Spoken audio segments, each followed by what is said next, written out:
Okay, everybody, thank you for being patient. We had a few technical difficulties there right at the very beginning, but we are here and we are ready to begin. So we would like to welcome you to the next in a series of webinars with the Alliance for Water Efficiency that WaterSense has been doing for the last couple of months, or last several months. Sorry. Okay, so this collaboration began in 2015, and the idea was to provide a series of webinars that were focused for water utilities and also people who work in the irrigation professions.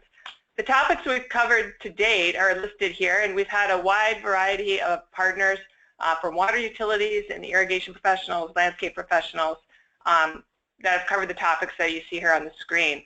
I want to remind everybody that the recordings of the past webinars and registration for future webinars that we might schedule are available on the website that you see here on the screen. So I'd encourage you to check those out anytime. Before we begin, I'm going to pass it to Amanda Peters here at the Eastern Research Group, and she's just going to go over a few housekeeping items and also give us some poll questions to get a sense of who's on the line. Yeah, so everyone on the line has been muted as they've entered the webinar to minimize any background noise. So if you do have a question during the presentation, feel free to type that into the chat box located in the lower right-hand corner of the control panel that you see on your screen. And we'll have a time at the end, a designated time to answer those questions. This presentation will also be available on the WaterSense website and on AWE's YouTube channel following the presentation. So don't worry if you missed something there today. We do have a couple questions for you. We are curious to know who is on the line today. So if you could take a second here and fill out the poll, that would be helpful.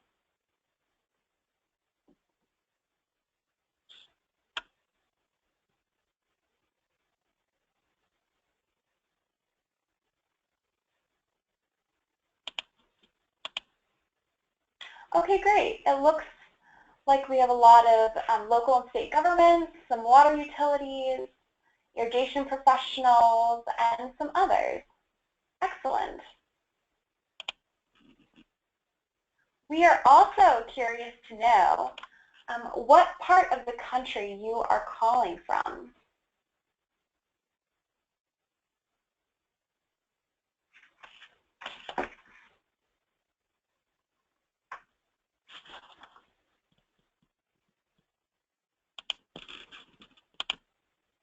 Great. Okay, so it looks like we have a pretty even distribution, a lot in the west.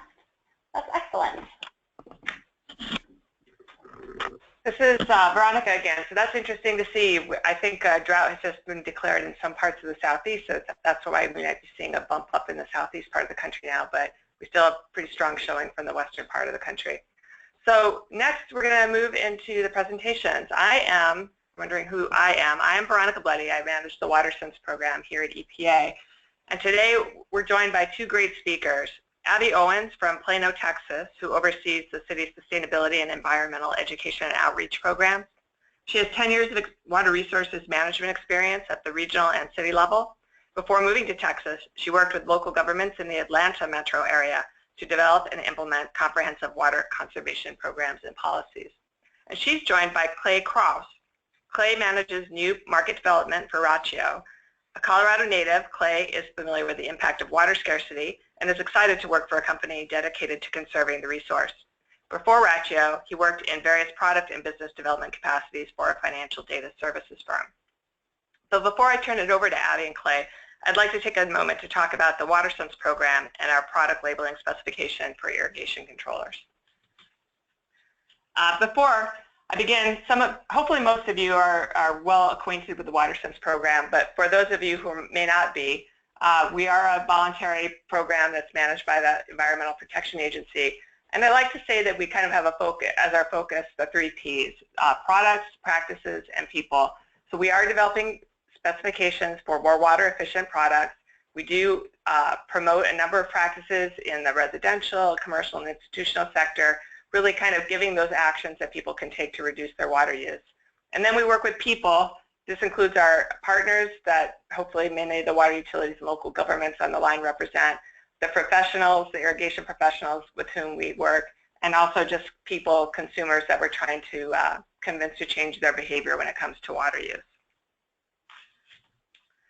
For the products area and looking at outdoor, our first product that we labeled, and the only one that we've labeled to date, although we have some others in development, was our WaterSense labeled irrigation controller. If you look at our website, you'll see the other types of products that we've also labeled in the residential bathrooms and commercial kitchens. But outdoors, this was our first and only to date. So the weather-based irrigation controller specification that we released in 2011, these controllers act like a thermostat, basically, for your sprinkler system. They really try and integrate the local weather and landscape conditions to tailor watering schedules for the site conditions that they're seeing, and they're telling the sprinkler when to turn on and turn off. So this can help an irrigation system save water by avoiding unnecessary irrigation before, during, or after rain events, or during cooler, cloudy days when plants may need less water. The important thing to note is that, like all the WaterSense labeled products, these are independently certified by a third party to meet the EPA criteria. When you look at the labeled controllers that we have labeled to date, we have standalone models, add-on models, and plug-in models, and they're available in a range of stations. So some of them have SKUs 1 to 4 stations, but we also have some that have more than 40 stations. Currently, we have more than 20 manufacturers, including our speaker today, as well as larger companies such as Toro, Rainbird, and Hunter that have labeled products. And we have more than 215 models of controllers that have earned the label, and we hope and expect that this list will continue to grow. Replacing a standard clock timer with a properly set, and that is important to note, a properly set WaterSense labeled irrigation controller can save both water and money, and we estimate that an average home could save nearly 8,800 gallons of water a year. When we look at the types of labeled weather-based controllers, they break down basically into these two categories. The on-site sensor-based controllers, which are using real-time measurements from a weather station or other type of sensor that's installed on the property, or they're using the information to modify the expected irrigation requirement for the day, or to calculate an on-site evapotranspiration. We also have signal-based controllers, and those are receiving a regular signal of prevailing weather conditions via radio, telephone, cable, cell, web, or pager technology. And those are typically using data from local weather stations to update the schedule. The controllers are certified to meet plants' water needs without overwatering, and all labeled controllers have an irrigation adequacy greater than 80% in each irrigation zone and an irrigation excess less than 5%. Averaged across all of the irrigation zones, which means that it will apply sufficient water to meet the plant's needs without watering beyond those needs and creating runoff. We have a number of features that we included in the specification, and I'm not going to go over each of these, but I'll just highlight a few of them. One is that we have user notifications to alert the user if the controller is not operating in smart mode, so that will help them get that fixed as soon as possible. There is an ability to connect to a rainfall device because we know there are many local governments and states that like to see these devices added to a controller. And they do have the ability to accommodate watering restrictions so that if a local water utility has mandates on day of the week watering or other requirements, that the controller can accommodate those requirements. If you want to find WaterSense labeled products, you can find them everywhere across the country, looking at the national, regional, and local outdoor industry distributors such as Ewing and John Deere Landscapes, at home improvement stores. Home Depot is stocking many more of these lately, and then of course online and directly from the manufacturers. And you want to look for that WaterSense label on the product packaging, which you see up in the upper right-hand corner. And you can also use the product search tool that we have online to find a complete list of the products that have earned the label to date. I mentioned that it was important to get the controller set up properly, and somebody who can help you do that is a certified irrigation professional. So WaterSense labels programs that certify professionals who are knowledgeable about water-efficient products and practices. And we have specifications that cover designers, installation and maintenance, and auditing skills. We have 8 organizations across the country that offer 22 programs. they have certified more than 2,500 professionals.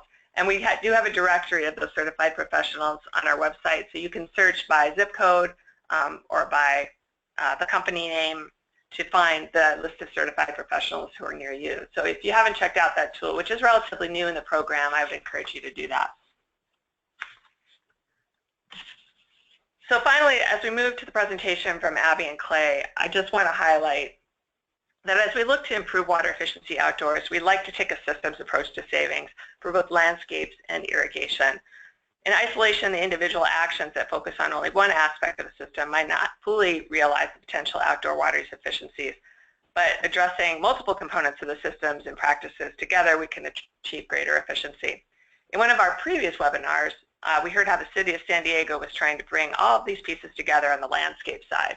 But today, Abby and Clay are going to highlight how they are looking at products, practices, and people as the City of Plano looks to see better management of water outdoors. So I'm going to go ahead now, I think, and turn it over to Abby.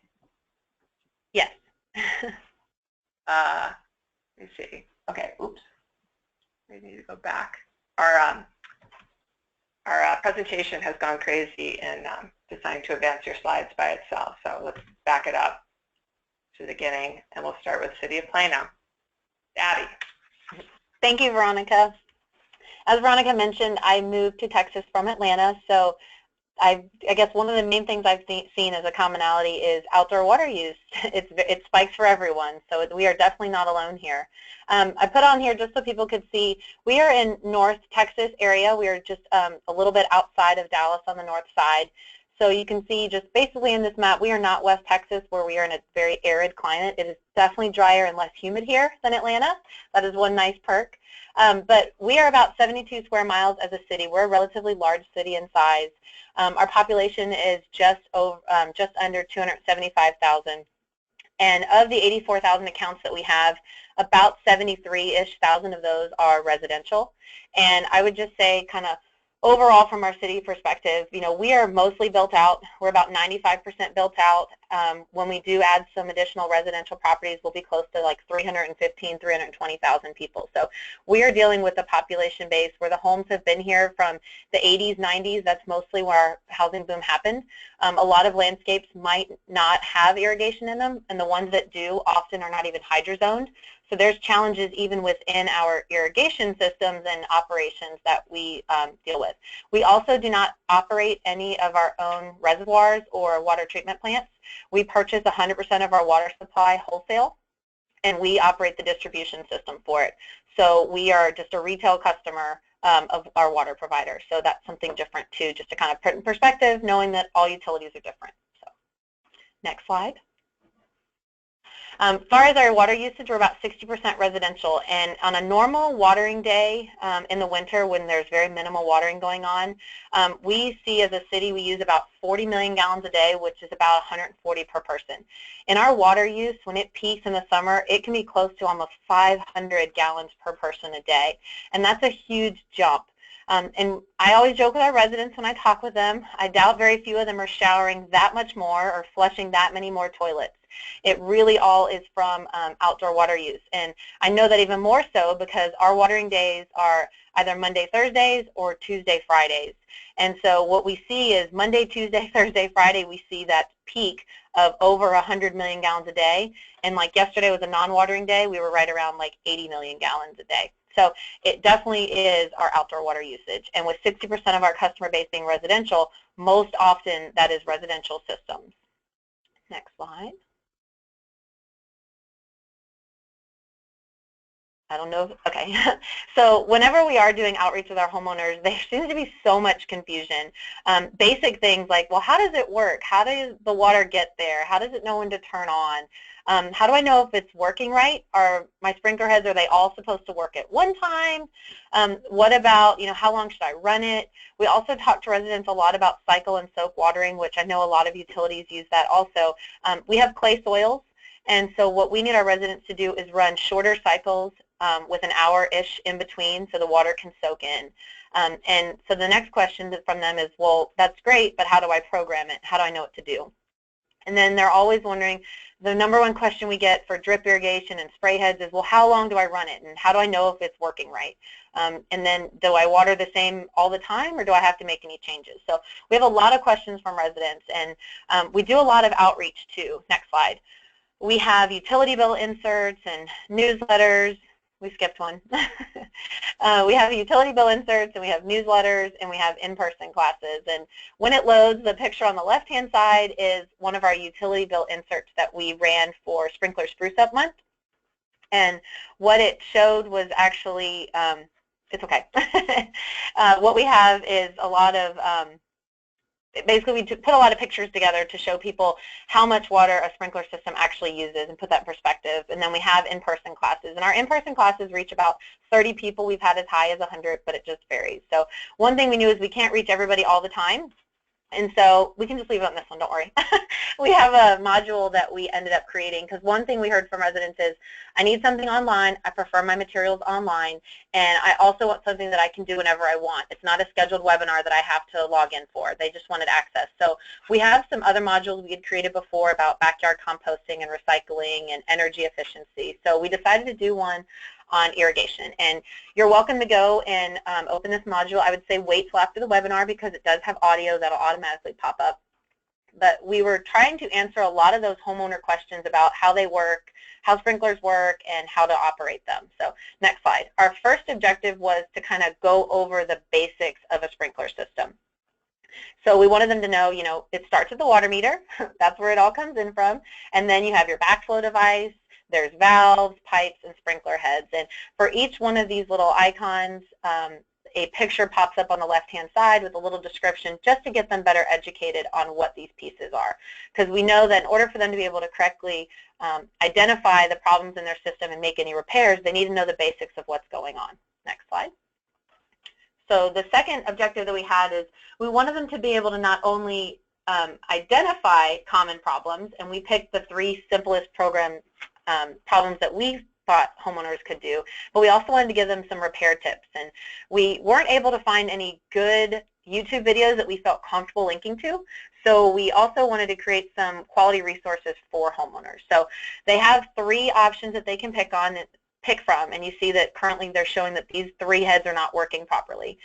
What they would do then is they would click on one of these options to get the tutorial. So let's say we were going to click on damaged sprinkler heads. The next slide shows what would come up. So after you select your head, you need to say, okay, do I have a spray head or a rotor head? Because we've got different resources for each. And then after you select your head, let's say we did spray, you're going to get a picture of what that would look like. And then we're going to tell you what tools you need in order to be able to make that repair. And then you're going to get your video. And the video is a step-by-step video. They're about 3-ish minutes in length. Underneath is each of the steps that we would cover in the video. And then at the very end of the module, there's even a handout you can download and export to work from. Next slide. Objective 3 is we wanted them to also be able to identify more advanced repairs so that they could be an informed consumer. We wanted them to know if they walked out and they saw that they had a rainforest in their front yard, it's going to be high pressure is going to be one of the issues. And so we wanted them to be able to visually see that it's not, we don't want there to be tiny water droplets coming out of your sprinkler system. We want big ones that get to the ground quickly. So each of these problem areas that we identify, we have a picture for it and a short little description. We don't provide tutorial on how to fix these. We do feel that they should be contacting a licensed irrigator. And so at the end of this section, it talks about finding a licensed irrigator. In the state of Texas, because they are licensed, there's a database you can search. We also have links to the Dallas Irrigation Association website to reference them out to members of that organization, just to continue to ensure that they're getting a quality irrigator. Next step. And then the last one that we want to make sure they understood is we want them to not only understand what cycle and soak watering is, but we also want them to be able to determine what the correct watering time should be for cycle and soak. So they kind of get like a 3-minute crash course on the basics of cycle and soak irrigation. And in a perfect world, every homeowner would do a catch can test, and they would go out and they would perfectly assess their yard. In talking with our homeowners, they've said, that's going to take time and math, and that sounds scary, so they're not going to do it. So we've approached cycle and soak from the standpoint of, you need to go out and operate your system one time all the way through, and you need to watch your zones. And once you start to see pooling of water or running off onto pervious surfaces is when you should stop your cycle and maybe kick it back a little bit. So what this tutorial shows you is for each zone, you're going to have to determine the runtime based upon that visual assessment. You're going to have to add it up, and depending on what the total runtime is, you want at least an hour of soak in between, and then you need to calculate your cycles from there. Because every controller is going to require you to determine how long should your zone run and when do you want your cycles to start. So the next thing that they would do after this is that we throw them into a little exercise. And so next slide there. And basically we have like a pretend Plano home. We have some audio that walks you through running each of the zones, and a practice one starts you off. You're going to be looking for pooling water, and then you're going to hit the stop button. And you're going to do that for all 5 zones. And as you do that, it's going to automatically populate on the left-hand side what the runtime for that zone is based on what you calculated. In this test, you'll see that I did a pretty good job on the 1st and 4th zones, but the top zones I ran a little short, and the bottom one, clearly I have a lake in my front yard, so that one was wrong. I did this as a test just so you guys could see. What the homeowner then has to calculate is they need to add up zone times 1 through 5 and decide what the total runtime is, and then enter what the cycles should be. Again, this is just testing those basics. If you've got 70 minutes of runtime, you can't just set cycle 1 at 1 a.m., cycle 2 at 2 a.m., cycle 3 at 3 a.m.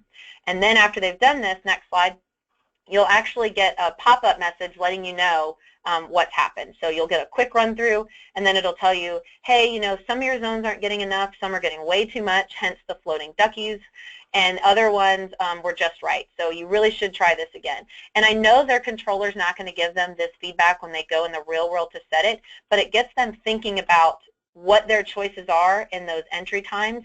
Really does impact how their controller operates and how what their landscape's going to look like. So I encourage you to go and try it. There's downloadables.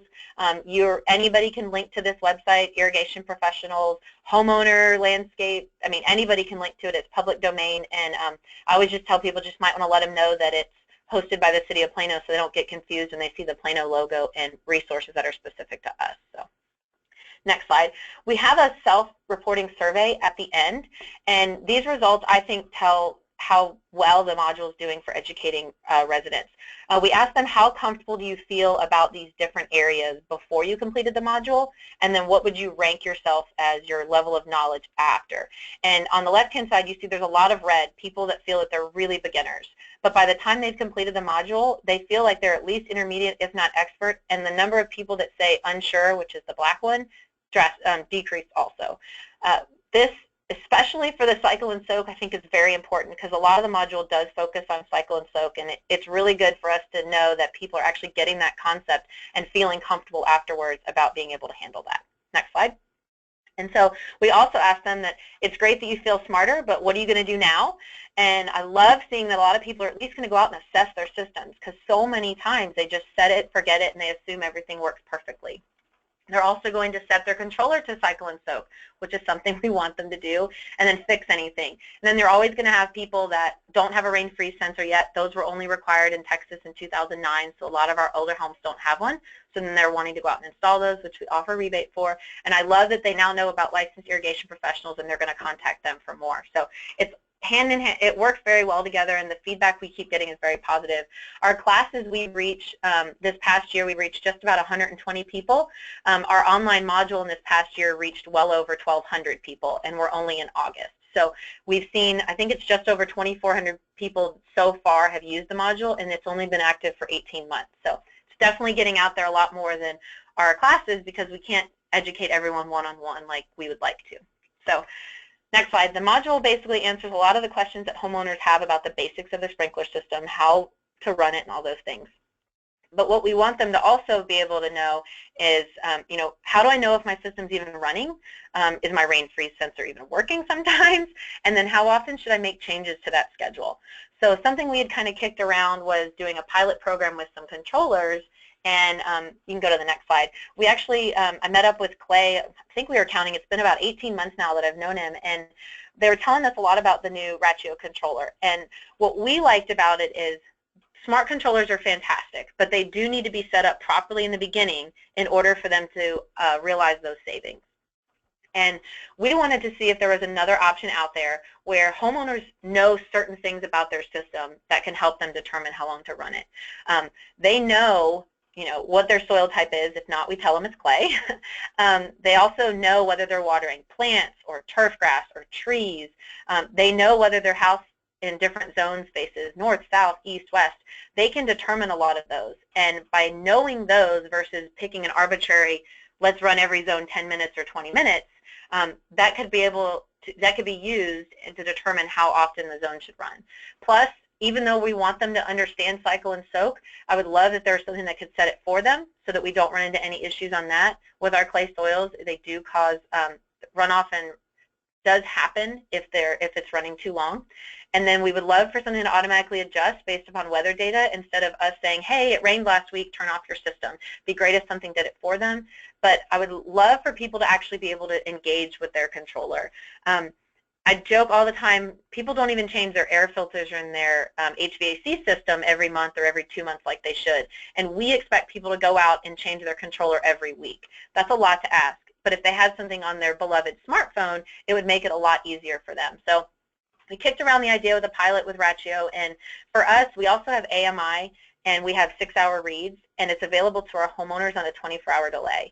And so we knew that we could then compare with our pilot study people. If Rachio's controller ran or didn't run, we would have that data, and we could compare it to with the actual water usage. So I'm going to hand it over to Clay to talk a little bit more about their controller and why this was kind of a good fit for what we were looking for. Thanks, Abby, and that's a perfect segue into our next discussion kind of around smart controllers. But before we dive into the conversation about the solution today, I want to pose a few questions to the group. And the first is, if you're one of the people who still have a more traditional timer with knobs and dials, how often do you interact with it? Do you turn it off when a precipitation event is either occurred recently or is going to occur? And do you adjust it seasonally? Abby just brought up that it's a pretty heavy ask to ask homeowners to go out there and interact with their controller on a weekly basis. But I want you guys to think about these 3 questions as we kind of walk through the presentation. And for those latter 2, I'm sure that the answer for most of you is a resounding yes. But having said that, everyone in attendance today cares about water conservation. That's kind of why you're on this call. And I'm sure you go to great lengths to use this resource efficiently. Unfortunately, the same can't be said of the general populace. So if we can move on to the next slide.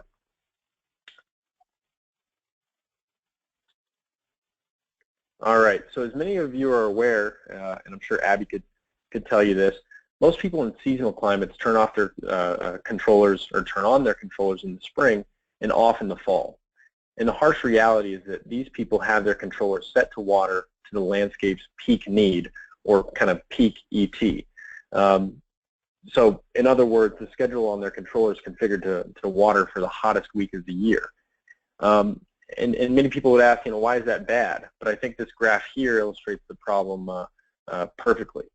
So what I did was I took ET figures from a station just east of Boulder, Colorado. Colorado is where we're based, and plotted these weekly. And as you can see, on the shoulders of the season, the spring and the fall, a controller set up for the hottest week of the year is incredibly inefficient. Those drop lines that you see between kind of that traditional controller watering amount and these weekly ET figures kind of represent the savings that can be realized. Next slide, please. And that's where Rocchio comes in. In 2014, we brought to market a smart irrigation controller. And when I say smart, though, I'm not just talking about a controller with knobs, dials, buttons, and an external rain sensor, nor am I talking about a controller with Wi-Fi capabilities for weather. What we developed was a cloud-connected controller, one that you could easily and fairly intuitively control from your phone. So what does this mean? It means that the intelligence of the controller is remote. And what that allows is for us to constantly improve the software and algorithms that lend to determining run times. It means that the user can tell us a little bit about their yard, the vegetation, the soil types, so on and so forth, and that based on their local restrictions, if they have to water certain days of the week, we can produce an efficient schedule for their yard that's updated based on local weather conditions and that seasonality. It also means that the user can see when the controller last ran and why from anywhere in the world right on their smartphone. At the end of the day, we've taken an irrigation controller and the complexities associated with it, and we've made it easy to understand, easy to set up, and accessible from the device we all use the most, and Abby mentioned this, our smartphone. Next slide, please. So from a conservation perspective, the advent of the smartphone, kind of in the context of these water-using devices, has tremendous implications on how people engage with and understand their water use. For the first time, homeowners who have not been particularly sensitive to water conservation want to understand their irrigation. And I think the statistics we're showing in this slide illustrate that. Since the beginning of the year, the average user, the average Rocchio user, has opened the app 70 times, and they've kept it open for 1.5 minutes. So that's 1 hour and 45 minutes of engagement this year, and you know, that's pretty early. So given that, I want you to think back to the question I asked in the presentation: how often do you interact with your controller, and how often do you think the general populace of your utility, your customer, interacts with their controller, and is it this much? Next slide, please. So before kind of closing out and handing this back over, I want to give you guys a glimpse of what this cloud-based system allows. What you're looking at on the left-hand side of the screen are our activated devices in North Texas. What's so cool about this technology is not only that this allows you to see where a controller is set up, but how. So both with respect to its schedule, the vegetation and soil types that the user selected, so on and so forth. And over here at Rocchio, you know, we're working hard not only to improve the system for our homeowners and continue to make this something that, you know, they want to engage with, part of that quote-unquote home, but utilities as well. And the pilot that we're doing with Plano is one such example of that. So thanks again, everybody, and I'll hand it back over. Thank you, Clay. So just to kind of let you guys know, we just kicked off our pilot in July, so I don't have any data yet. But I wanted to tell kind of what we're doing and how we're doing it. And essentially what we did is we identified our top 100 residential users, and we sent them each a letter saying, hey, we've got this product and we're testing it out. If you agree, you can have one for free. You just have to let us basically check your controller settings regularly and be able to analyze your data and compare it year to year. And then we also did a general call to anybody that basically is on our social media accounts or word of mouth, and let them apply into the program. And then we also, while Katie, who is our water education coordinator, was teaching her irrigation classes this May and June, she also pushed the pilot to those people because we knew that we would also have some people that were very engaged and interested in not only water conservation, but reducing their irrigation use. So this map actually just kind of shows the stars were people that we immediately let in based upon their water usage history, or they were one of our top 100, and then we plotted everybody else. And the yellow were people that we weren't sure of. And one, you'll see, because of next door, we got a whole bunch of people in one neighborhood applied, one little zip code area, and so we didn't want to accept everybody in there because it would skew. But basically, if they had data that wasn't good, or maybe there's people that owned a house but they leased it and they would have no usage for periods of time, they were automatically screened out. And then everybody else was just based upon their landscape. We tried to get a variety of people that had shaded lots, less shaded lots, newer homes, older homes, pools, no pools, just to try to get a variety of yards that might work for us. And ultimately what we ended up with is just over 60 participants. We also have 4 city employees that we gave controllers to that live in the city, because they were going to let us have a lot more access to their stuff, and we knew that we could talk with them more regularly to try to get their feedback. So that, so far, so good. All of the controllers have been installed for at least a month and a half. Some have been 2 months or more. It just depends on when they were able to pick up their controller and actually get it installed. So what are our next steps? Moving forward, what we're planning on doing is everybody that is in the program agreed to let us look at their historic usage. You can go to the next slide when you get a chance. There we go. Look at their historic usage of last year compared to this year. And we are also going to be comparing that based upon what the weather patterns have been. It actually this year has been very similar to last year. We've had very similar rainfall patterns and also temperatures. We've had a very similar just overall weather, but we're still going to kind of try to control for that.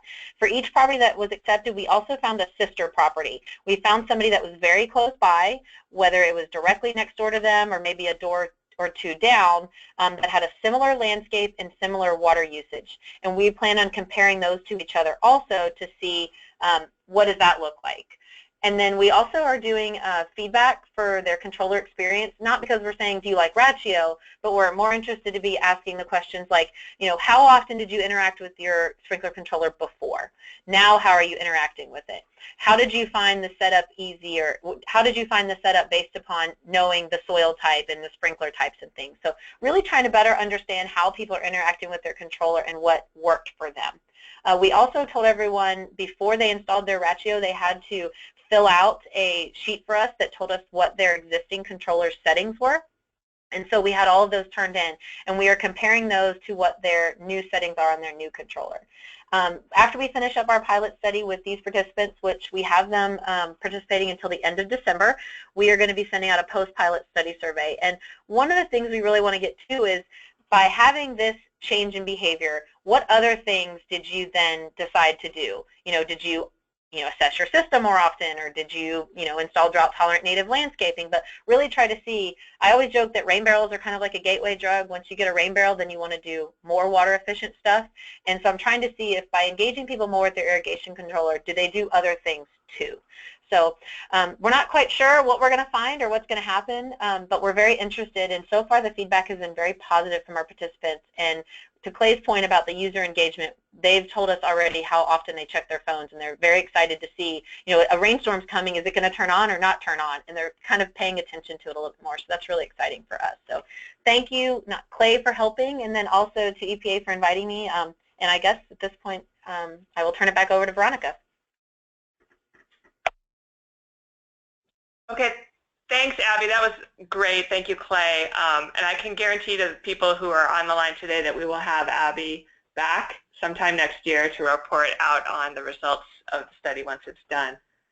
Right now I'm going to kick it back over to Amanda. She's going to run through a couple of poll questions. And I'll just say now, if people want to type in their chat questions, we have a number that have been typed in during the course of the presentation. So if you want to type your questions in the question box, we'll get to those after we run a couple of poll questions to give you some time to do that.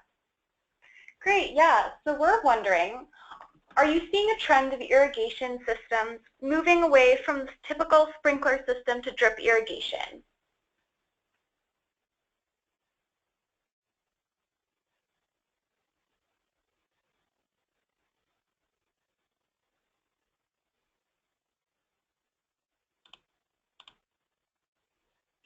Okay. Looks like we have both. The majority is saying yes.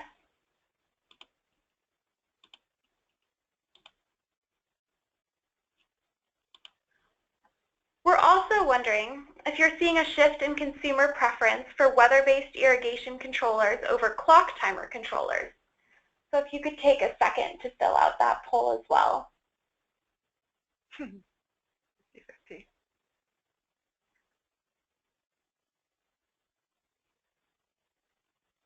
Good question.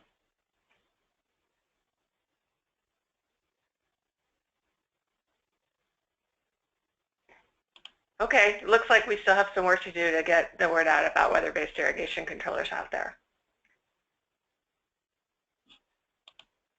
So now we will just move to the questions. I'm going to let Amanda handle the questions because she's been reading them as they've been coming in. Okay, thank you everyone for your questions, and please continue to type those in if you do have any other ones. Abby, we have quite a few for you about your module. So I'm going to combine some questions here, but some people are wondering, did you have a contractor help you design your online learning module? Did you have outside help, and what software did you use to create it? Yes, we had an outside contractor. They are a company based here in Texas. They're called M-Link, the letter M and then Link, and you can Google them. They created all of our modules, actually, and they customized them based upon what our needs are. And I know I've talked about the module in other places before. I mean, you can reach out to them, and they can tell you all about ours. They typically work with corporations and provide modules that are more proprietary, so they are happy to share our modules at any chance because they're public information. So, but that's who we worked with, and it was a process. Like I said, it was about a year process, and that's we had to come up with everything from start to finish, and they take what's in your head and the vision you have, and they put it out there for you. So I think that answered the question. Great. We have a question about whether weather-based irrigation controllers are required for Plano. No, they are not. And we do not have any sort of requirements on what kind of controller you have to have installed. They just had to meet the state requirements. And are you offering rebates for products other than Rocchio systems, or just Rocchio systems at this point? Well, to clarify, we do not offer rebates for Rocchio. We offer rebates for toilets, and also we do rain and freeze sensors. Like I mentioned before, a lot of our homes were put in before hydrozoning even, and 2009 is when the state requirements were for rain sensors to be installed for irrigation systems. So we offer a rebate strictly for rain and freeze sensors. However, because smart controllers integrate that technology essentially by adjusting based upon weather patterns or an on-site weather, we do give a credit for any smart controller that is eligible. People in the pilot study received their controllers at no cost to them, and they're not eligible for the rain and freeze sensor rebate because they didn't pay for the controller. Excellent. We have another question that came in about your module, wondering what your budget was for that program and how much that cost you to set up. It was $15,000. Okay. And then as an add-on to that, the budget, could you share the budget for the kind of experiment that you're running right now with the Rocchio? I don't really have a budget for it. It's a partnership with them. Okay. So, and we will be hiring an intern more than likely to analyze the data from the study. Okay. Are you or Clay aware of a Rocchio pilot program anywhere in the state of California? Someone's wondering. Clay? Yeah, sorry guys, just coming off mute here. Yeah, so we have a few different pilots kind of across the United States. Really, all of those are going to be focused in Colorado, Texas, Arizona, Utah, and New Jersey. Right now, we don't have anything going in California, but we have developed a number of programs there with some retailers in the southern part of the state. Great, thank you, Clay. What other avenues do you use to target the top 100 water users? One of the things that we do, we don't really specifically target them and do specific outreach to them. We kind of do everyone all together, and the reason for that is even though they might be our top users, that might not necessarily mean that they're our top water wasters. We find that our top water wasters are the people that have the older controllers that set it, forget it, and they don't engage with their controller. So one of the things that we also push out to all of our residents every opportunity we get is when they log on to pay their utility bill or to set up an online utility account, right there on their screen when they log in is their water usage, and they can access those 6-hour reads like I was talking about. So especially when the high water bill complaints start coming in, we really try to get people to understand that you can look at your usage, and almost every time it's because their sprinkler systems have been turned on and they've been turned on to their twice-a-week watering day, and they run every single week, twice a week, and their bill spikes by 20 to 30,000 gallons because of that. So our usage is not just targeted at our top 100 users, because some of them might just have enormous lots, and that's why they have a lot of usage. So. Abby, how did you ensure that the controllers were installed for case study subjects? That they were actually installed? Is that what you're saying? Yes. Clay, do you want to talk about that one? Yeah, I can speak about it. So since it's a cloud-based system, we can actually see when each one of these controllers came online.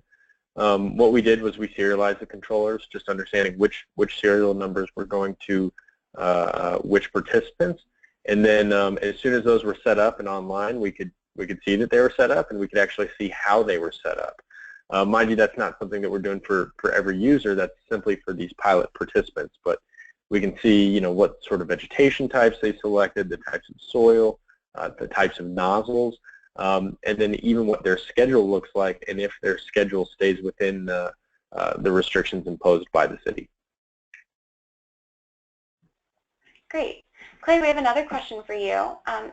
You were speaking of your app, and we're wondering if you've had 2,400 unique users, or do people go through it several times and that was added to the 2,400 number that you referenced? I'm not sure where the 2,400 number came from. It did state that you know, we have people engaging the app on average about 70 times already this year, and that they have it open for approximately a minute and a half. As far as unique users, we have many more than that. Our controllers installed in all 50 states. What I showed on the heat map was just a sampling of what we have in North Texas, and it's installed in already over 60 countries. So adoption has been quite huge, and I'm sorry, I can't recall what 2,400 statistic was used. I think the 2,400 was from our module, and as far as unique users, I mean, I have no idea. It's all based upon IP address, and I would have to go in and search for repeat IP addresses. So I think that's where the 2,400 came from. Okay, thank you both, Abby and Clark. Clay, sorry about that. Would a Rocchio system work well with a drip or blended on both drip and sprinkler head system of irrigation? So this is Clay. So, you know, at the end of the day, a properly hydrozone system, one that's efficiently set up, is where the most efficiencies and most savings will be realized. Having said that, the user through the app actually has the ability to specify the nozzle type, whether it's a drip emitter or, you know, a rotary a nozzle, anything of that nature, and they can even go so far as actually specifying the precipitation rate. So if you're looking at a mixed zone, it kind of depends on what that mix looks like to determine, okay, what precipitation rate should I be entering? How does that manifest itself in a runtime? So on and so forth. So yeah, that capability is certainly there. Again, though, you know, this is kind of the brains of the irrigation system, and the bones have to be somewhat well put together in order for any savings to be realized with any smart irrigation device. Thank you. Do the Rocchio controllers have on-site weather sensors, or is it satellite fed? They don't. So the way it actually works is it connects to the home's Wi-Fi, and once we connect to the home's Wi-Fi, we're able to geo-coordinate the device. So in other words, we're able to determine what its latitude and longitude is. Once we do that and it's connected with our cloud, what we do is we pull in local weather stations, both nationally registered weather stations as well as personal weather stations that, you know, maybe on a golf course, a municipal building, something of that nature. And it's from those data, it's from those local weather stations that we determine ET and determine what sort of schedule we should be setting up for that controller. So really it's neither satellite nor on-site, but the controller does allow for an on-site rain sensor or something of that effect to be added if that's a requirement. Thanks. Abby, this question's for you. Did you require an irrigation evaluation before allowing participation in your pilot program? We did not require one, but we did give them all of the resources for our online module so that they could be able to do an assessment on their own. We toyed around with whether we would require that or not, but we were just afraid it would be cost prohibitive, and because we don't offer free irrigation audits as a city like a lot of our surrounding cities do, it wasn't something we could just say, hey, we'll come out and do your audit for you and then you can have your controller.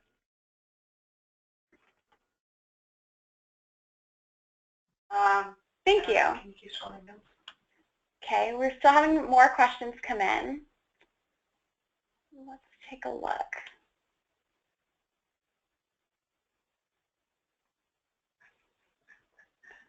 I think we're going to actually move to I think we should move to the rest of the presentation. We've had some other questions come in, and go ahead and please type those in if you have them.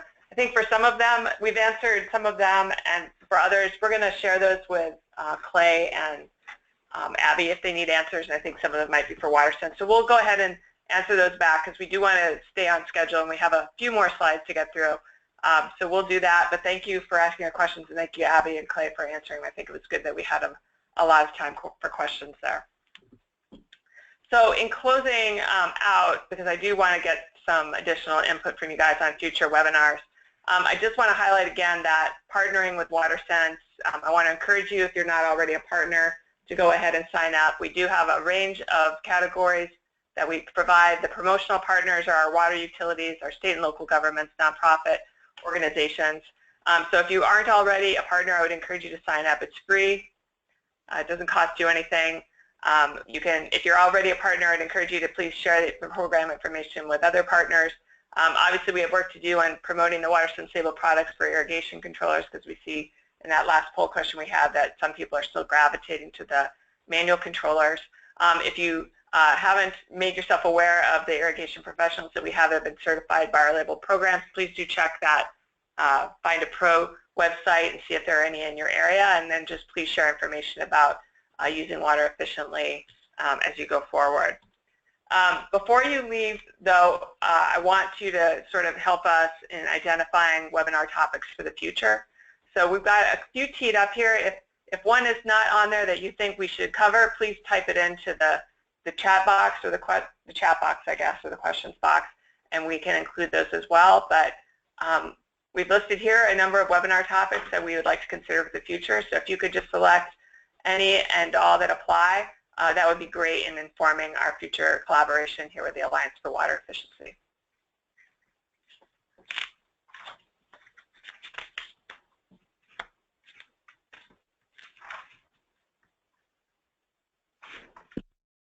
And just to let you know, I guess I didn't know this, but our next webinar is tentatively scheduled for November, and will feature the Green Gardens group.